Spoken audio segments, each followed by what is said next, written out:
করতে পারে। আমার ফেনীতে খবর নেন, প্রথম দিন শুধু একটা মন্দিরে হামলা হয়েছে, পরবর্তীতে এখন ফেনী জেলায় কোথাও একটা ঢিল মারা পর্যন্ত হয়নি। আমি ভিজিট করেছি পুরো এলাকায়। অন্য জেলার কথা অন্য জেলার লোকেরা বলবে, আমি তো আমার জেলার কথা বলতে পারি। সেখানে তো বলা হয় যে বিএনপি জামাত অধ্যুষিত ফেনী বেল্ট, কই ওখানে তো এরকম কোনো ধর্ষণের ঘটনা, নির্যাতনের ঘটনা বা বরং আওয়ামী লীগ আমলে হয়েছে, জেলে পাড়ায় গিয়ে লাথি মেরে পেটের বাচ্চা প্রসব করে দিয়েছে আমার ফেনীতে। কি কই এখন তো সেই ঘটনা ঘটে নেই।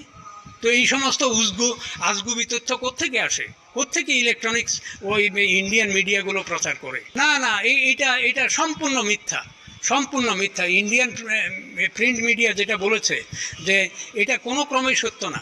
এগুলো মোটিভেটেড আমাদের এই অর্জিত সফলতাকে, ছাত্রদের, জনগণের এই গণ অভ্যুত্থানকে কালিমা লিপ্ত করার জন্য এ সমস্ত